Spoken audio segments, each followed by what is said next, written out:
with a difference, like Olori will always say. Yes, today is the 16th of April 2024. What a privilege to tell our Creator thank you. And the Lord just decided to ease the heat because yesterday was something else. The afternoon was literally so hot, but towards the evening, cool, middle into the night, early hours of the morning, the Lord brought down the shower in my area, and so I woke up very cool, feeling refreshed. That feeling when you wake up and you feel like, oh yeah, I got today's covered. Yes, that's that feeling when you have a very cool Tuesday morning. Yes, the roads were a bit free for me. I know by next week, if I don't come out 6 o'clock, I'll have it to face. But what am I saying? When you see a bright and beautiful day like today, it's a time to tell your Creator, thank you for the privilege to see another day, the privilege to be alive today. So welcome our esteemed viewers to Family and Values. Thank you for always being a part of Family and Values, where we discuss the values that have been lost in the family and restoring it back, bringing back family to the original purpose, restoring those values that we were taught. Yes, it's always a wonderful time when we come on the screen, because it's a time for you to learn, for you to have wisdom how to guide your family and go about your family bond, which is key. My name still remains Joy Abu. We are streaming all across all our social media platforms. Please, I would always say, download the Galaxy mobile app so that you can watch us on the go, and turn on your notification buttons on your X, on your Facebook, on your YouTube, on your Instagram, so that you will know when Family and Values pops up on your screen. It's going to be another educative today's topic, of course, very, very educative and insightful. Please don't go anywhere. Sit down, listen to us, watch and learn, so that you don't become a victim or you cry later. Yes, Olori is pretty sad in the studio this morning. Good morning. A beautiful morning to you, Joy. I hope your night was splendid. Yes, so very, very splendid. Very, very. The weather was cool. The weather was cool, and suddenly, the place here and did what they had to do when I was having my makeup. You should know now. Can't feel the heat again. Can't feel the heat. Don't forget. So, God, we are still praying. We appreciate the one you have done so far, but we still want more, more cooler atmosphere. I'm sure by the time the rain, comes in, we'll have. Please start cleaning environment. Very important to avoid flood. I tell you, I mentioned this some time ago, that since the stop of the monthly sanitation by the government, that we have always, looked forward to, some of us look forward to it, an opportunity for you to come out, apart from inside, come out and still clear all those things that that you will not want to have. Please, let's start cleaning. The rain is about to start. And we had a splendid night rest. Mine was restful. To the glory of God, I'm still here, and you're still there. And like I will always remind you, the fact that you still have the breath of life in you, it simply means one thing: God still has a great, great purpose for you in this world. You have to fulfill it. And until you fulfill it, you are not going anywhere. You just need to touch someone's life. You need to reach out. You need to turn around something in your family, in your home. And like we always say, a peaceful family makes a peaceful and a great nation. So we're looking forward to you. So good morning to you, Nigerians. Good morning, and good morning, a good day to everyone, irrespective of the time. So my name is Olori and with David. I hope you have a splendid time with us this morning. Yes, today is another exciting one. But before we go on, today happens to be a special day in the life of someone. Yes, and I said it as she planned it. Our producer's birthday is today, so this is a big shout out to our producer Blossom. Happy birthday! I'm sure regular viewers of Galaxy. Yes, we know that we are always at Blossom, so we don't really bring our picture. But when the picture needs to yes. Happy birthday to Blossom. Wish you the very best of this new age, new year. It will not be the least. It's really more great things God is about to do in your life. And I have many people celebrating celebrating on the 16th actually. Really? I also have Honorable Busola. I wish you happy birthday. Happy birthday to you. Your daddy, no, yes, happy birthday to you. Onilogo. And she recently got a chieftaincy title. Okay. It's alright, Chief Mrs. Happy birthday to you. But anyway, Blossom, I know you're on leave, but we're waiting for our cake and our drink. When you come back, you will do the needful. I hope to it us won't expire anyway. before you return. No, don't worry, to not expire. Okay, let's get started. Let's go on a mini feature. And when we return, I guess this is the justice to our topic. Don't go anywhere. We'll be right back. Welcome back. Yes, today we would be discussing child molestation and its effects on adulthood. You know, in the course of the week when we're putting the topics together, and this topic, child molestation, is one topic a lot of parents don't want to discuss, they don't want to hear about it, don't even mention it to them. They feel like it's one taboo we shouldn't discuss, but it's something that is eating deep into our kids, and then they'll grow into adulthood having a lot of traumatized adults around because of their experiences as children being molested. Today we have a guest in the studio. She's someone I've known years back, a very good friend of mine. She'll be here to discuss this topic. Now, the good thing is this is her area of specialization, so she has everything you need to know, the knowledge you need to know about this topic. Permit me, because I'm going to read a little bit of her profile so that you understand when I say she knows a lot about this. We have in the studio Blessing Aloze. Yes, she is an educationist. She's been in the education system over 18 years, teaching the primary, and she has early education in Montessori. So you understand when I say Montessori and early education.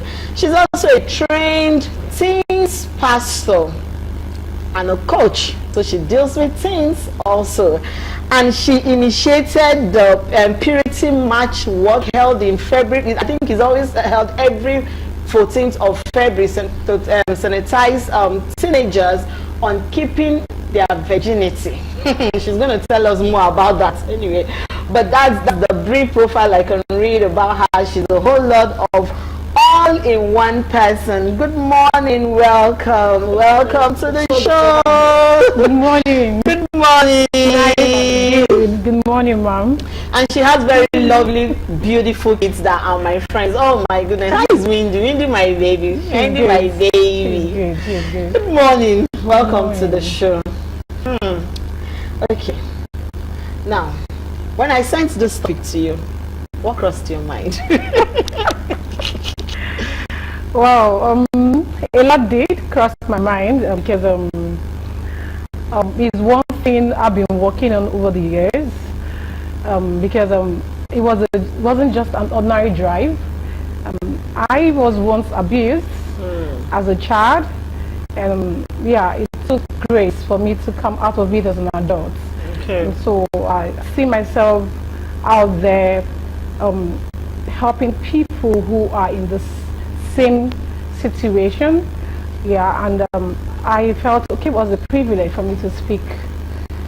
Yeah. Okay, so now let me ask you, because now, late as into the night, my son asked me, Mommy, what's his child molestation and abuse? And while I was trying to explain that, he asked me, it's sexual intercourse. And this is a 7-year-old boy. And I said, hold on, where did you hear that word?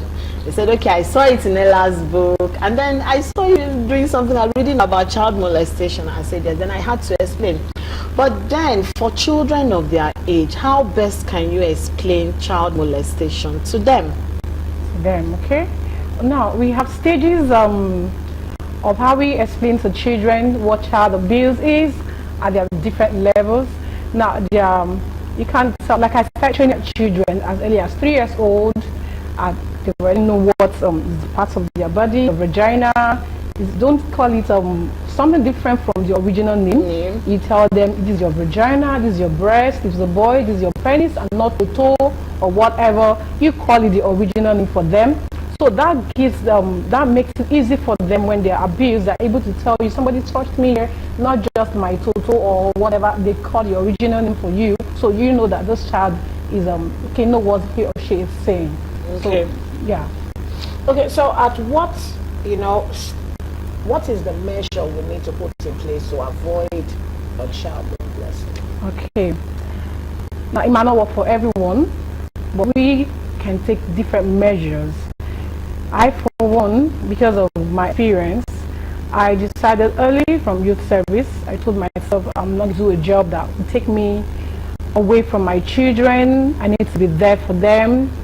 So I decided I was going to take teaching, because then working in government schools or federal schools, you have time, schools close by 2 o'clock at our own time, at our own days then. So as a teacher, you'll be able to go home to stay with the family and take care of the children.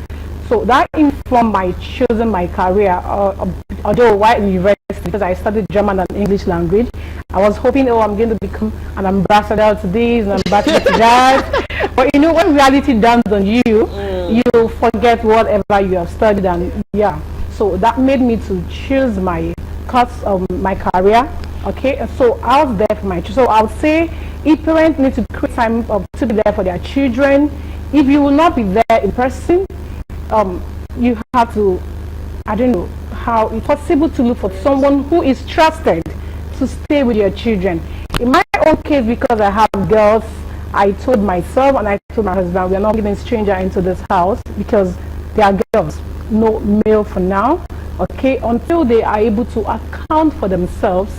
Yeah, because most times these things happen when the children are tender, when you're young, and if they are not bold, they would not be able to speak out, yeah, for themselves of what is happening around them. Okay, now I'm going to ask you this. As parents now, it's very easy for us to say, okay, be there for the children, do this. What are the safety measures we can put to prevent our words from being victims of child molestation? I'll share this experience with you. A very close friend of mine, I think I told Olori that when we're talking about this topic, told me how at 7 years he started having sexual intercourse with the elder sister's friend.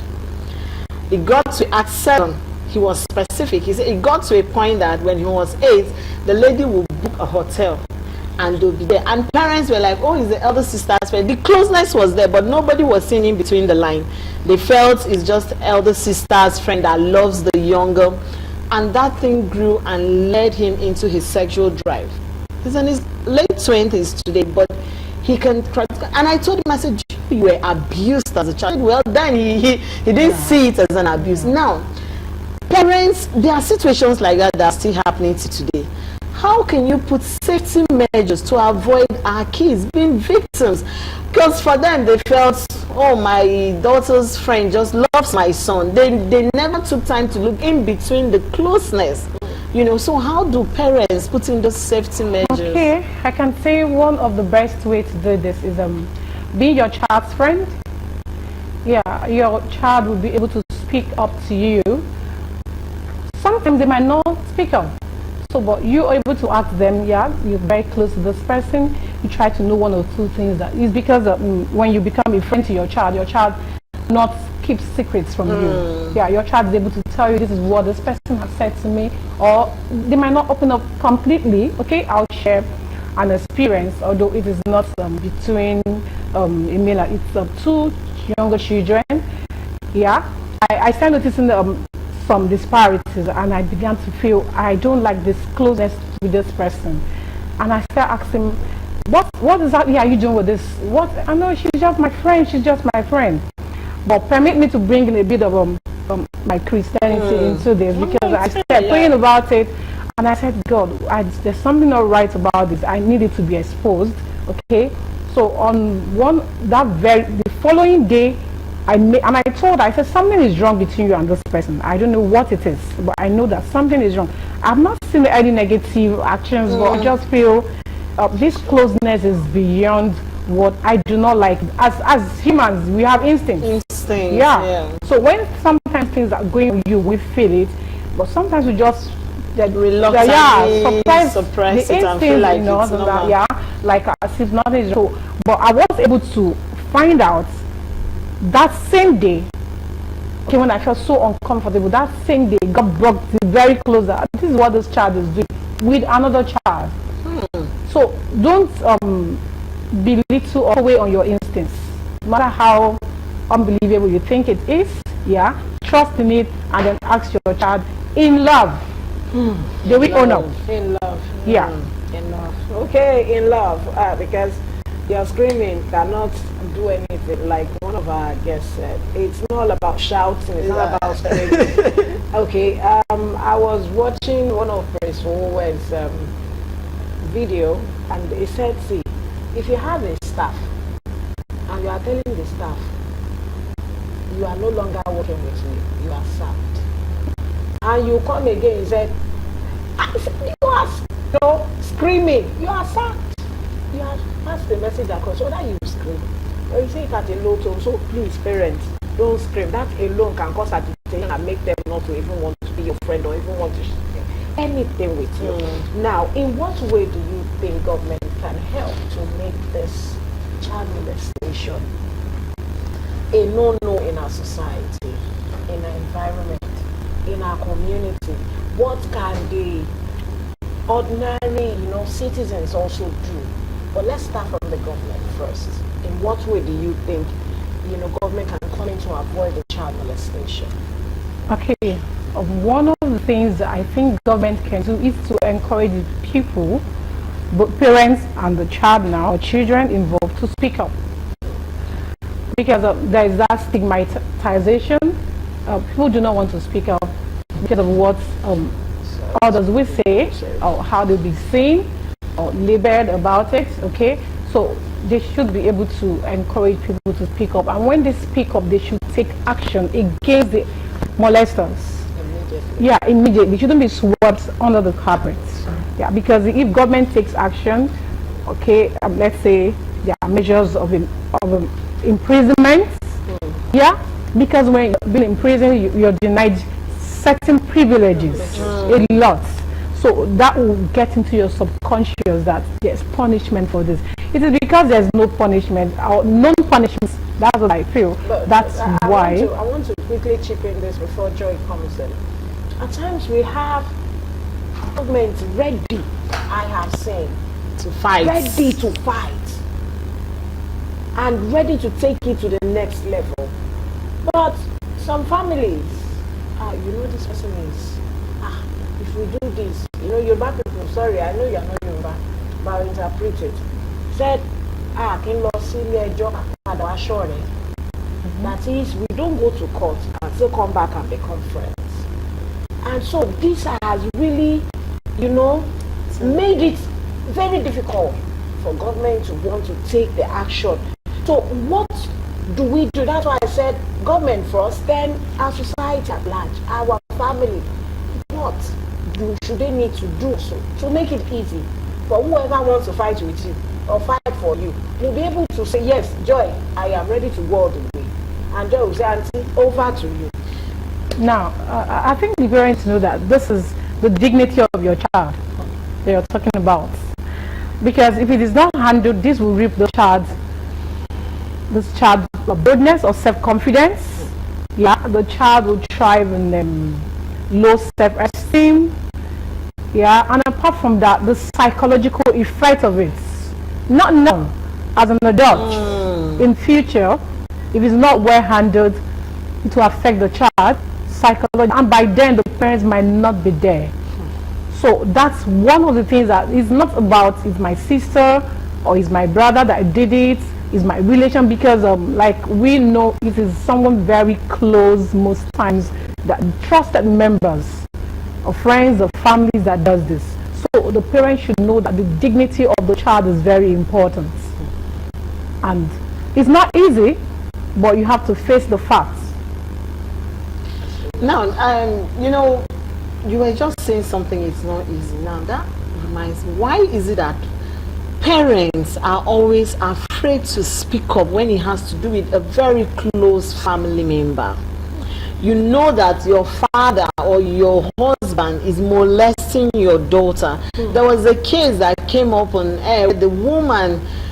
She met them red-handed, and then the government came in, the police, and she went back crying that please release the man. Oh, I have 4 children. Oh, he's the one that will take care of it, take care of these children for me. And I was wondering, you're crying they should release him at the expense of your own daughter, and this is his biological daughter. Wow. So why are parents, these cases come up every now time. And then, why are parents always afraid to speak, especially when it has to do with close family members? What are they protecting at the expense of a child's life? Okay, now you said something. The woman said he's the one that's going to treat my children.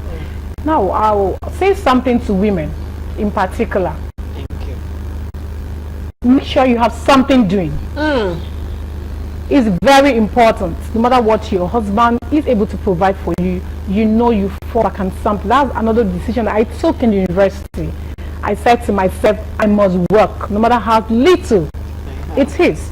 Because if you're able to provide for yourself and your children the little you can, and you're able to also teach them contentment, they will know that within the little you can provide for them, they are okay with it at that moment. So that will make you know, or that will make you to be firm that whether it is my husband, my husband's brother, or my relation, I need to speak out. Yeah.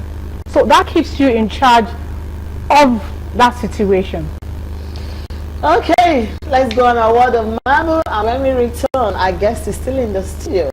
We'll see you on the other side, discussing child molestation and its effects on adulthood. And we have our guest in the studio in the person of Blessing Aloze.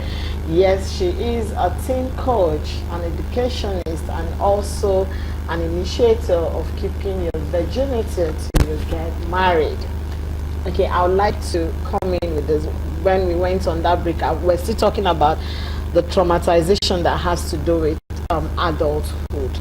Now, adults who are traumatized as a result of being molested, I will speak mostly for the ladies, because in one way or the other, you've encountered one lady that will tell you one uncle, one aunt somewhere tried molesting us.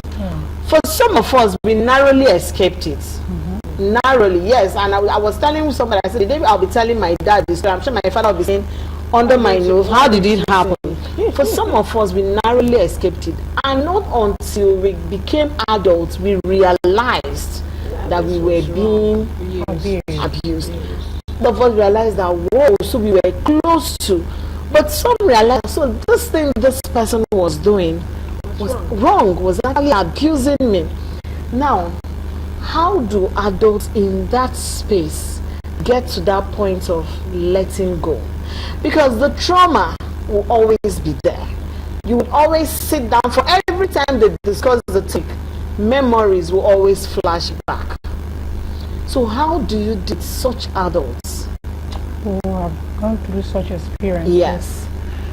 Okay, so one of the things I'll say, you're dealing with the adults. The adults first of all have to accept that, okay, this happened to me. That's the first solution. The acknowledgement that, okay, I've experienced this and I need to get out of it. Yeah, okay. And then the adults also need to forgive ourselves, and then most importantly, forgive the person who has done that to you. Because there's a thin line between you forgiving the person and the pain you're going through. Yeah. So if you didn't forgive this person, the pain, that trauma will be there. Because in forgiving the person, you're setting yourself free, setting yourself loose from it. So you need to forgive yourself. You need to acknowledge the fact that this has happened to me, and then you need to surround yourself with people who are friendly, who will not send you this.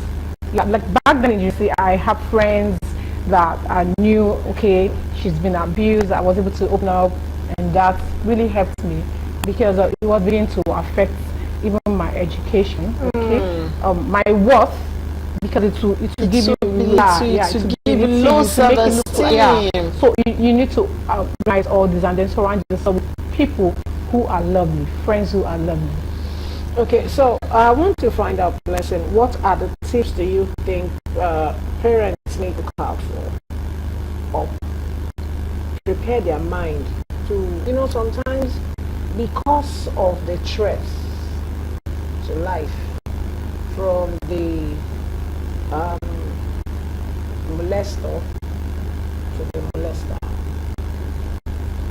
they will not want to come out. I'll kill you, I'll kill your mom. Yeah. I will kill your daddy, and things like that. Children don't want to hear it. They don't want to hear it. It makes them so. Do you want me to? And they will now give them something that will make them feel like, take, you want more chocolate? I'll give you more chocolate. But make sure you don't tell anybody. What are these tips you think parents can, that will be helpful to parents, so that they will always look out for their words, for their children, and they will not be under the prey. They will not be prey to this molesters. Okay, that's for them to notice that their child is either being abused or has started being molested. Yeah. Okay, now you know your child. Very vibrant. Some can even be withdrawn children naturally. But there's some level of withdrawn that will make you withdraw, that will make you know that this child, something is wrong with this child. And then you can start probing, like I said, with love. I once had a teenager who had an issue at school, and the parents mustn't hear about it. But I was able to, she's extremely quiet, okay? But I don't know, that particular day, I just singled her out, and I said, what's wrong with you? And she said, nothing, I'm fine. I came back like twice, and I said, can we go outside? And I started talking with her. And before I knew, she broke down on my neck, and she said same things to me. So you have to shout. If your child is not, some parents can be in the house for days, for weeks, for months, for years. They don't know their child has been abused. You have to watch out. If your child, who is very vibrant, is now kind of quiet, withdrawn, always want to stay on his or her own, watch out. Something might be wrong. Or another thing is, like he said, too close to someone. Without this person, it's always like, I can't live without, I can't do without this auntie, without this uncle. Start watching out for it. Don't just take it for the fact that, oh, he loves the child, he's the auntie, the uncle, and stuff like that. So we need to, don't take anything for granted. That's where I put it. Don't take anything for granted. Okay, I would like to ask you what brought about your movement for keeping your virginity. But before then, parents that have both the male and the female kids at home, and growing up, they feel like they are just children.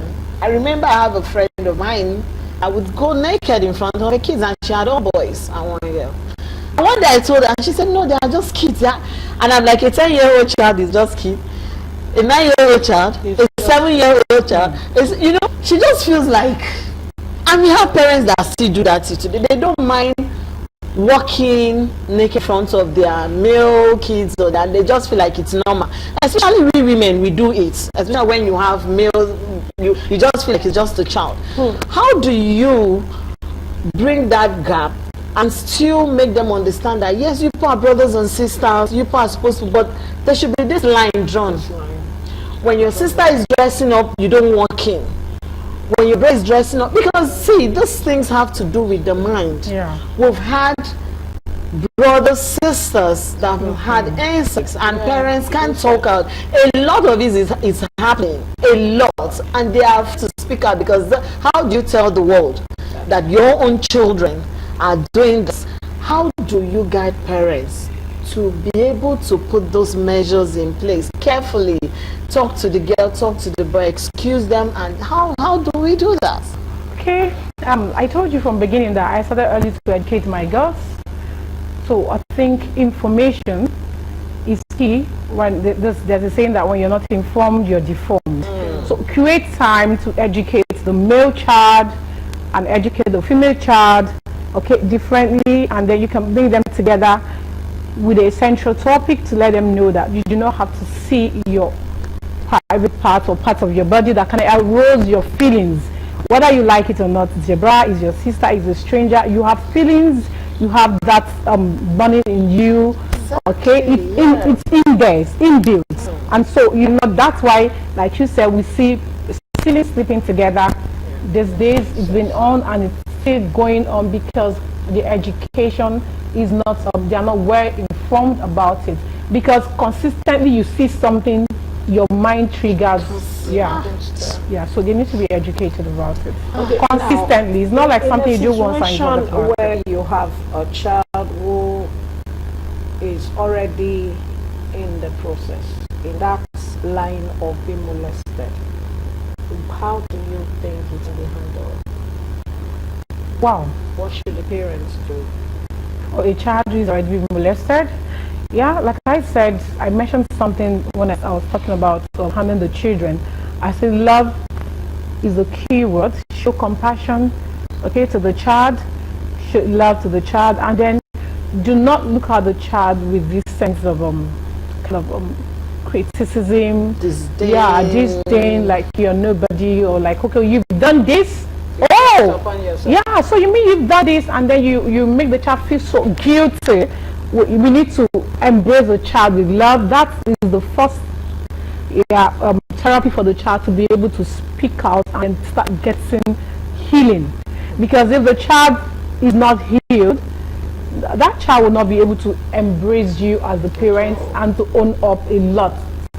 Because sometimes what you're just in the surface, they will not tell you the deeper aspect of it. So you need to show love to the child, empathy. Okay, back to your movement for protecting virginity. I think you do that and carry the things with flag, and you'll be walking the streets, and you do it 14th February. I don't want to ask why you chose 14th February, but is it also trying to sanitize women or girls, or both male and female, that keep yourself and avoid being molested or avoid unnecessary teenage issues? Okay, now during my university days, I see myself as a savior, bringing up people from the pit because of my experience. And so I also told myself that we are couples, we had friends. Okay. Yeah, in school, and we said, okay, we're going to keep ourselves until we get married, and this, that, and so, okay.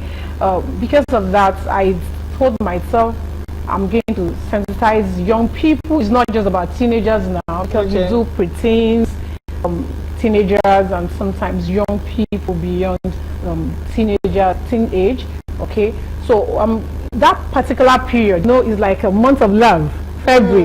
Yeah, and so if sometimes they are not being sensitized, most of them lose their virginity on that particular day. Yes. So it's like telling them that, see, this is not 14th February, is not giving you the true love. Okay, true love is not about you giving yourself to your boyfriend or to anyone around you and feeling like, oh, if you love me, you do this for me and all that. So that's what brought about that. Okay, I will still want to go back to child who have been molested. I know Lagos State has got lots of, I don't know whether you're aware of that, programs, and there is an agency that works against child abuse and also domestic violence and all that. Now, do you have any particular experience you just want to share with us, and how you were able to handle it? We don't need to mention names, just for us, because sometimes they said you are the best teacher when you share what you have. I'm going to pass through this table now, and I'll say, hey, my weight, can I stand it? Stand on it first, let me see. I remember the one I did when I was at so age. I did it well, but this is not my age. I'm not sure whether if I stand on it or not. So experience is always the best teacher. Can you just share, if you have any that you have experienced that has gone through a child molestation, and how you were able to heal the child out of this? Okay, I told you one happened a teenager. Okay, this is not a case of molestation, because it is, because molestation is pestering consistently and harassing the child. Okay, until the child gives in out of fear, okay, or out of anxiety. So this child had either, I don't know if he's a classmate or a senior in school, lure her into the bathroom of the school, and they were caught by the cleaner and brought out, and they were disgraced on the assembly of the school. So when I got to hear about it, then what I did was, okay, I quickly got the contact, I don't know, someone, because I caught someone gave me the contact of the proprietors of the school, and so I was able to provide trace. I was able to get to her and speak with her and told her that what you want to do to these children, you shouldn't, because if you do it, you're going to bring down their self-esteem. Before you do that, you must get to their parents first. And they were like, who are you? I said, I am a child abuse advocate. And so you can't do this until you get to the parents of the child. So we didn't get as far as getting to the government to resolve the issue, and it was well resolved. Okay, I want us to talk about pedographers. Now, these are a set of people that are known for, in fact, is one thing, I think that's one topic I started with my kids on, and I made them realize nobody is your friend. Yeah. Because pedographers are the closest people that molest children. How do we get to that point? See, it's very unfortunate, because growing up, you could send your child to one auntie's house, one uncle's house, and I can't carry my daughter and keep in somebody's house for one day and I can't sleep if I'm not there. It has put so much into me that I think for the past 10 years I've not slept where my kids have not slept. It's that bad because of the fear of what is happening in the society. How do we talk to children now that are listening, or that parents will now play it and come and listen, to identify pedographers and run away from them? Because these people come all nice. Then before we used to say, oh, run away from strangers. We're saying it the other day, me and you on the show. Now it's not even strangers. It is even within you. The ones that you feel they are brothers, they are aunties, they are the main pedographers. Because it's not strangers that walk into your house. So how do we talk to both the parents and the kids that are watching that, see, it's beyond my auntie loves me? Because from experience, which I still shared with Olori, most of the adults, especially men that I spoke with, were abused, not knowing, because one senior auntie or one senior uncle started touching their penis at a very early stage. And it's not for women, because women, you know that it's penetrating, they will say it's painful. But for men, it was enjoyable for that, and they have grown with that thing in them. And some of them date older women, ready to get married. It's just the fun. Do you get? Want to satisfy because of how they started. So how do we address the children? Okay. Well, another thing I taught my children then is to, now I keep saying to them, is trust issues. Like we say, I told them, don't trust anyone. In fact, they went as far as saying, Mommy, should we trust what of this person? And I said, no. Whatever this person tells you, make sure you always tell me about it. So trust, the children shouldn't confide completely or trust anyone, as in this person will not harm me. So they should be able to always own up to their parents when it comes to people around them trying to touch their private parts, or take advantage of them.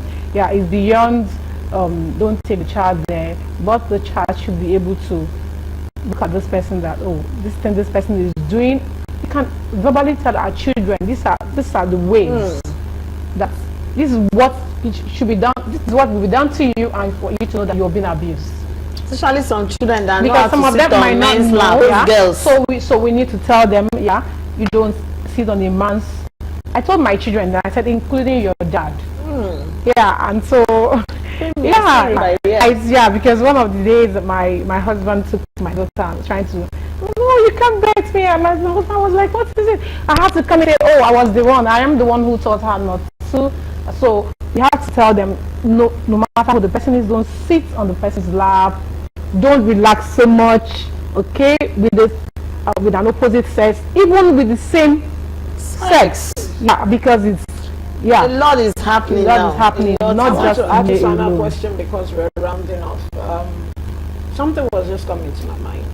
You know, the drug addicts, the drunkards, alcoholic and all that, they always have this community where you come together at the fellowship, you try to come out to renounce and also talk about how you can get over it. Do you know if there are any, apart from going all out public, those who have been through this experience of molestation from childhood as now grown up, do they have any fellowship Kind of consider, rehabilitation, you know, is okay.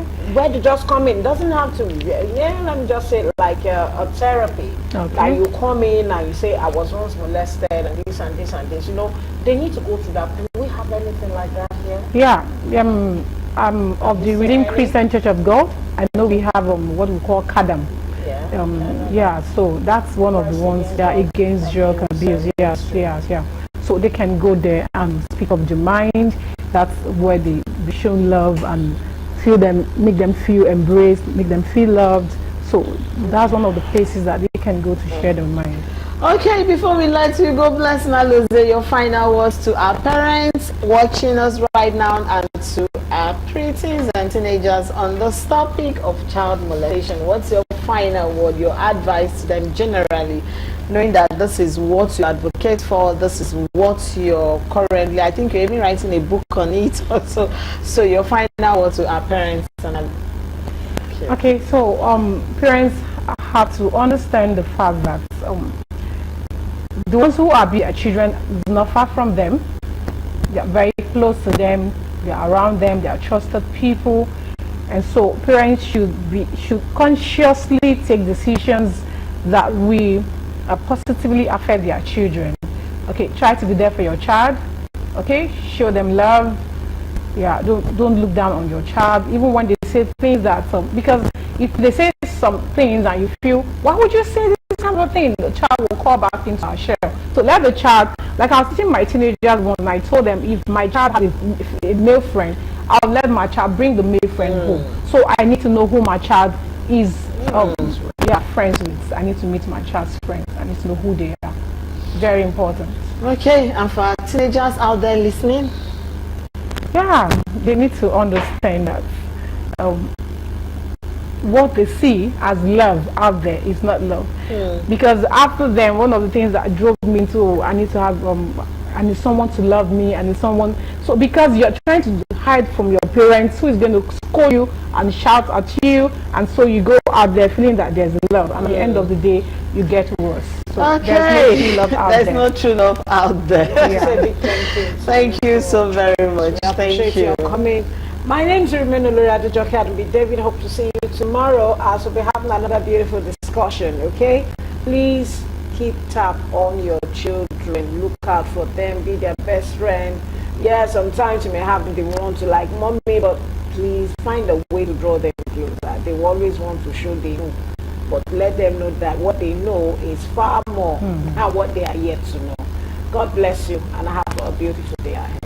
Okay, just like our guests have said, the one who abuses your child is very close to you. Please be very sensitive. Don't overlook things.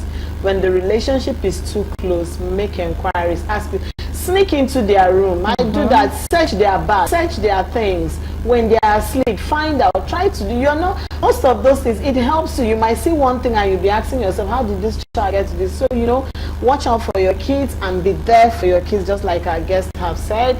Tomorrow it's Wednesday, the 17th of April, and we will be discussing the future of marriages.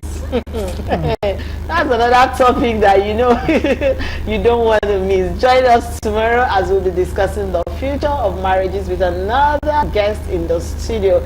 My name still remains Joy Abu. Of course, today's conversation is on all our social media platforms. You can go back. Please play it with your kids so that they'll learn. They explain to you, they share. From conversations like this, you start hearing things that you thought you didn't know. They'll start discussing. Mommy, sometime like this, somebody said something. That's when you start getting all the information you need. Thank you very much for being a part of today's show. We'll see you tomorrow. Have a wonderful, wonderful school too. Bye for now.